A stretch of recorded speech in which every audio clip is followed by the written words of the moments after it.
Yeah, what's good, everybody? It's your boy Matthew Maley from MatthewMaley.com. Well, the World Series of Poker for 2011 is officially ended, so I had to do a quick wrap-up video as well as give a big shout-out to the winner of the main event and this year's champion.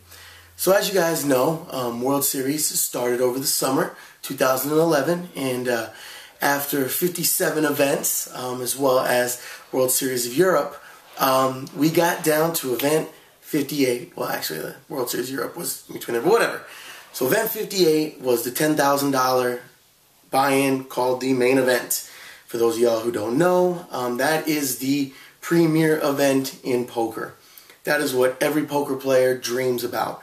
That's what every poker player strives to play in and essentially win. It has been getting ridiculous numbers of entrants over the past 5 or 6 years, to the point that winning it gets you multi-millions of dollars, which literally you can have 2 good weeks of poker and change your life forever, really. This year there were 6,865 people, which makes it the 3rd most ever. 3 years ago, I believe, when Jamie Gold won, it was the absolute most, and then 2 years after, or I'm sorry, last year when Jonathan Duhamel won, I believe it was the 2nd, I think. But regardless, 6,800 players is absolutely incredible. Was unprecedented coverage by ESPN this year. I really got to give them a shout out on that. They did a great job covering the main event as well as other events in the World Series, but we'll go more to that later. First off, we'll go and really break down the final table. As you may or may not know, how they actually set up the main event and the final table for the main event is they play down till they have 9 players remaining. Then they take a break from literally July until November, and then they have the final table. It's called the November 9.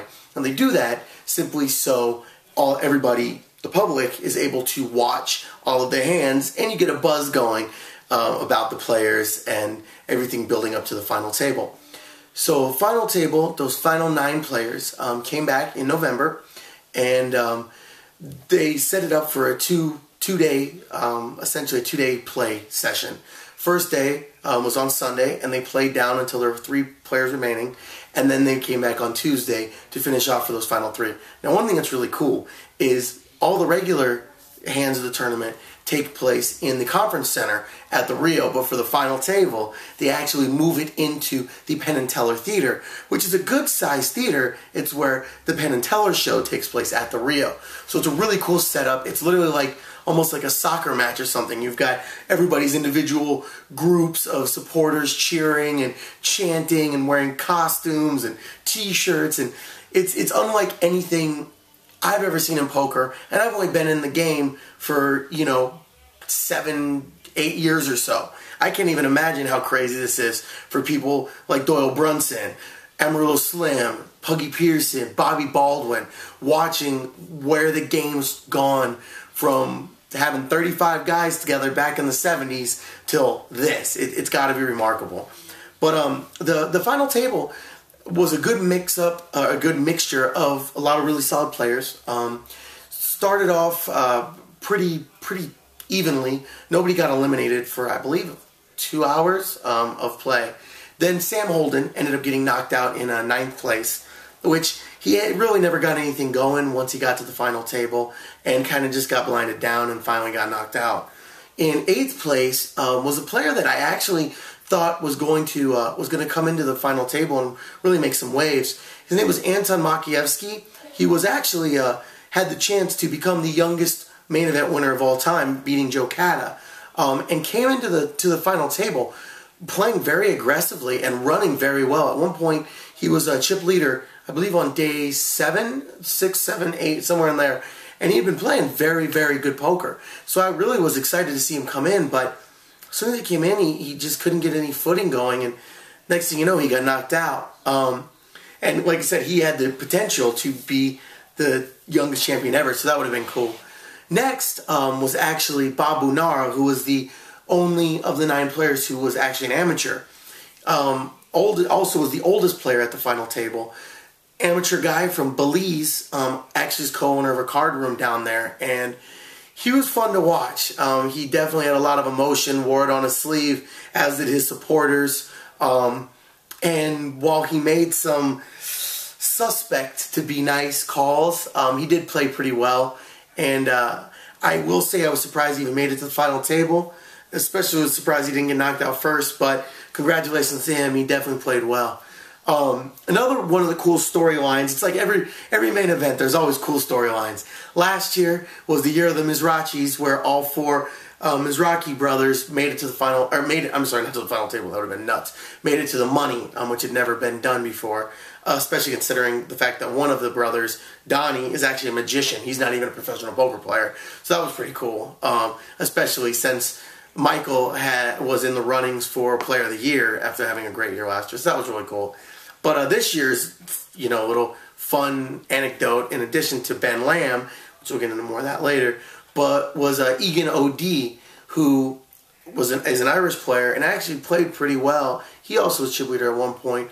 He ended up getting knocked out in 6th place, which is actually the same place that his father, Dominic O.D., got knocked out in years ago. I believe it was in, I want to say, the first time was in the 80s. He made the final table twice. First time was in the 80s, and I believe it was in like 92 when he got knocked out in 6th. So both him and his father got knocked out in 6th place. Pretty crazy, though he had a way better payday than his father did.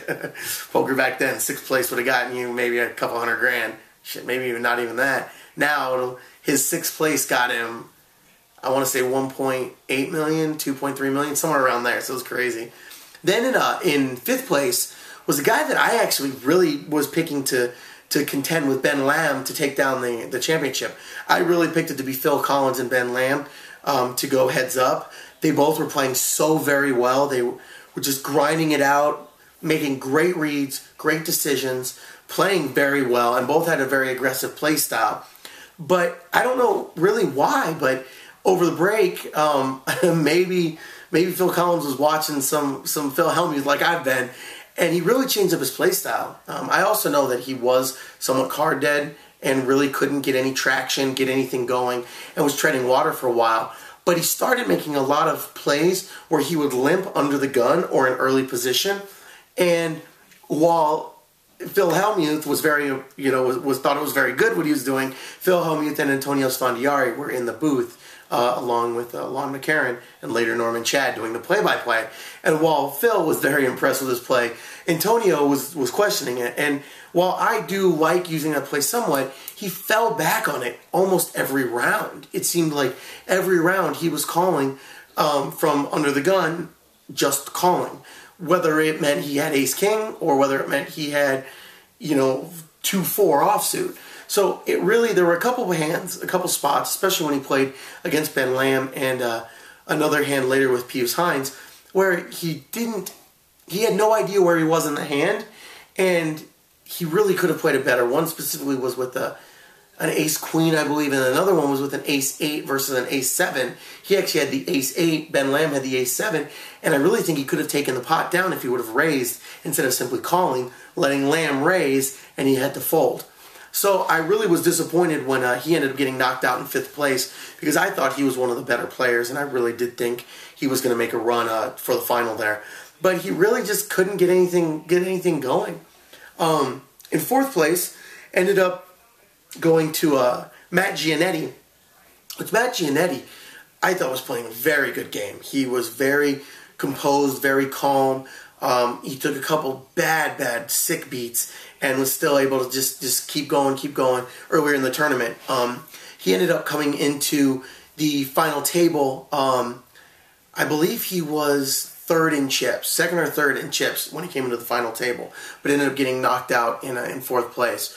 It all started to unravel for him when he actually had Ben Lamb was all in and ended up catching a flush against Giannetti's pocket jacks, and that really crushed him. And then a few hands later, Giannetti pushed all in. He had, 12 big blinds. No, not even. I think he had like 6 big blinds left, maybe less than that. He pushed all in with an ace tray offsuit and got called by Ben Lamb's pocket kings. And actually, when Ben Lamb made the flush against his jacks, he totally sucked out on him.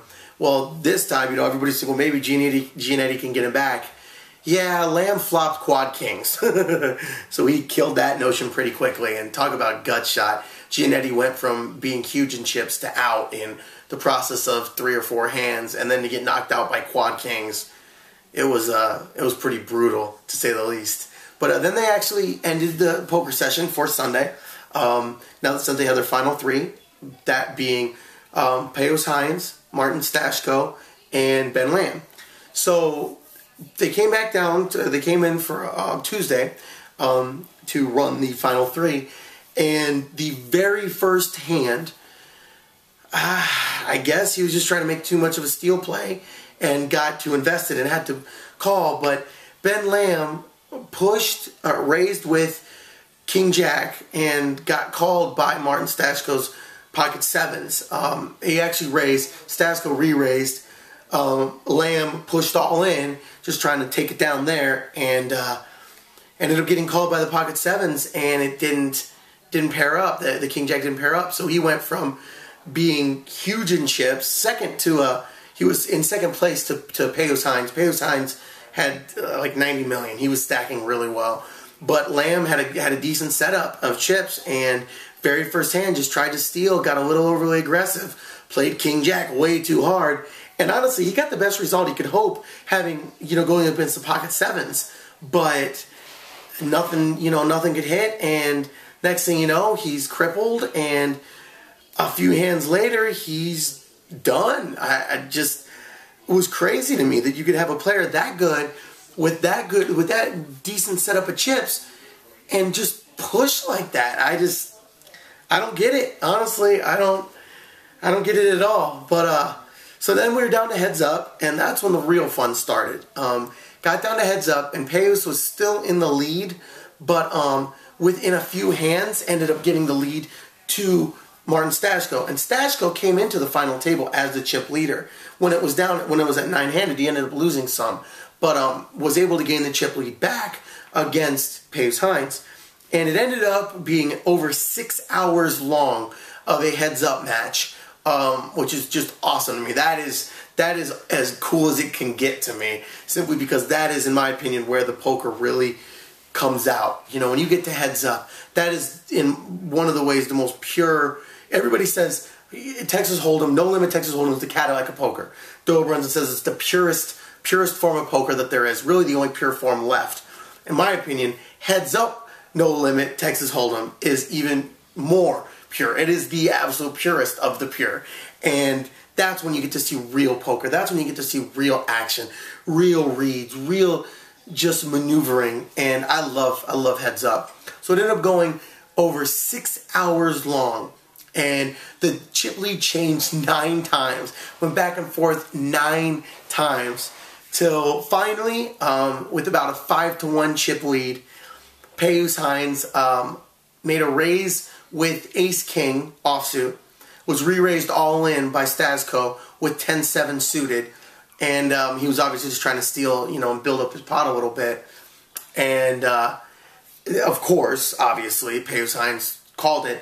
Neither person paired, and Hines ended up taking it down to be the 2011 main event champion.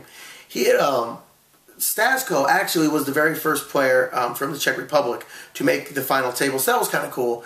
And everybody was really commenting his play from when it was 9-handed all the way down to when it was 3-handed. Everybody could not stop mentioning how good he was playing, from Antonio Sfondiari, Norman Chad, Lon McCarron, Phil Hellmuth.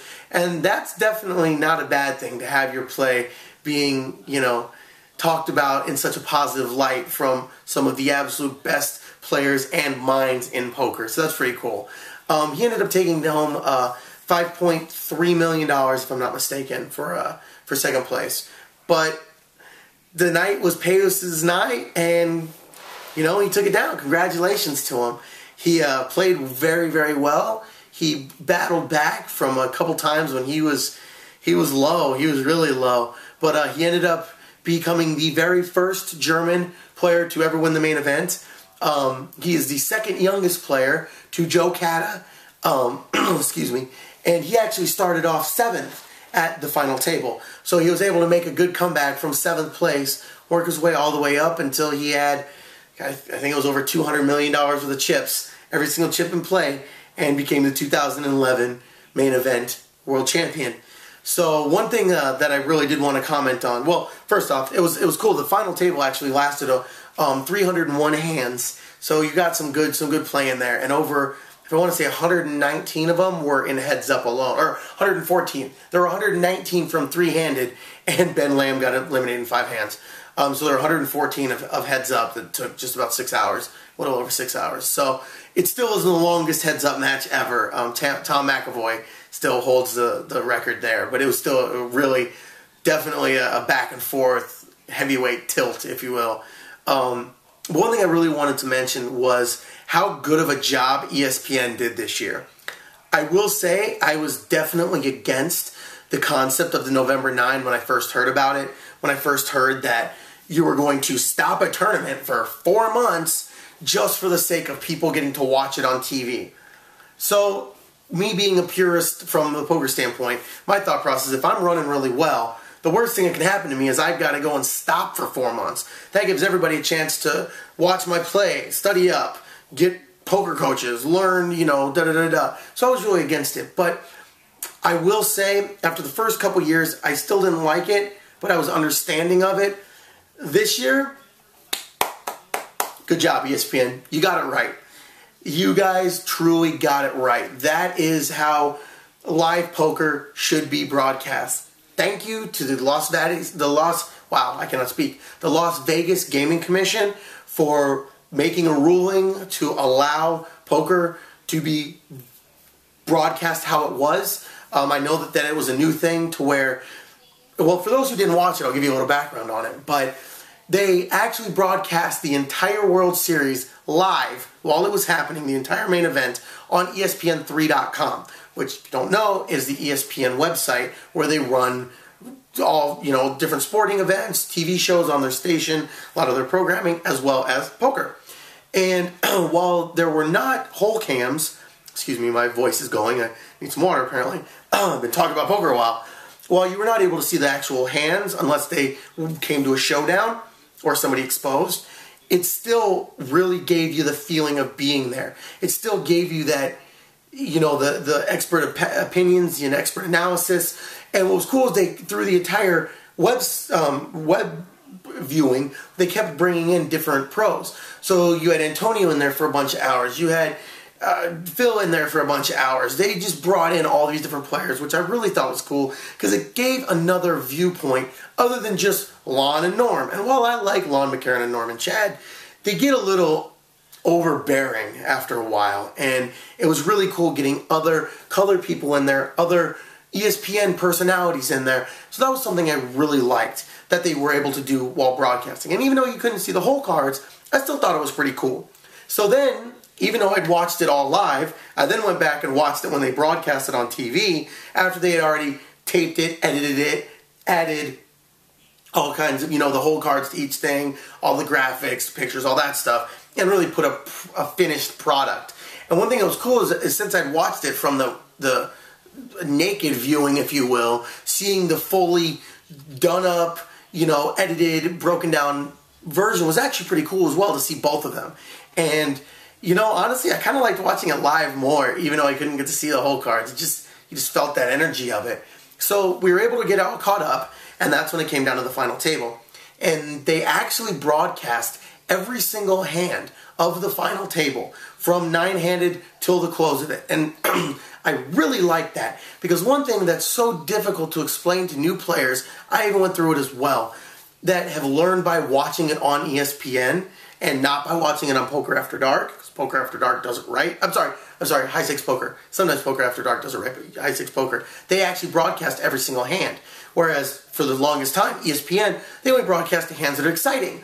They broadcast the, straight flush beating the ace high flush. They broadcast the 4 of a kind beating the 4 of a kind, which of course, that's good TV. I want to watch that as well. But the truest essence of poker is fold, fold, fold, fold, fold, button raises, blinds fold, you take the pot. That is the essence of poker. So that being cut out for the sake of the viewers, which is what happened, you know, it took a lot away from the actual game of poker, and it made it all these players who were learning by watching that having to fight this uphill battle, not realizing the real poker isn't everybody getting flushes and straights every hand. That isn't real. So I really was glad that they actually broadcast the entire thing. Broadcast it all on ESPN2. And what was really cool about it, here's where I'm thanking the Las Vegas Gaming Commission, is they did not display any hole cards while the hand was playing, or while it was live. So it was actually, because of the laws, it had to be on a 15-minute tape delay. So what we were watching on TV was actually 15 minutes delayed, and therefore we were able to see the hole cards, which was really cool because, you know, it's a double-edged sword, which I think is good in a way, because one thing, all the players got to now see what just happened 15 minutes later. So you had people in the stands that were watching what actually happened to then tell the players whether they got bluffed, whether, you know, whatever happened. Which I thought that added a really cool element. So you had your own little watch team, you know, doing scouting reports live while it's happening. So it would have been, you know, there's no way that you could ever watch it live short of putting them in a bubble, taking away their electronics, and still hoping nobody cheats. Which I like the atmosphere of having the crowd cheering, having the stands right there. It makes it more personal. So for me personally, I think this is as good as it can get. 15-minute delay, so we're only 15 minutes behind the action. We're getting to see all the hole cards after the hand's complete. They still, Las Vegas Gaming would not allow you to see the hole cards when they first came up. You had to wait until the very end of the hand. And whether it went to showdown or not, you still got to see the hole cards. So for whoever was in, you didn't get to see everybody's hole cards, but for the people who were in.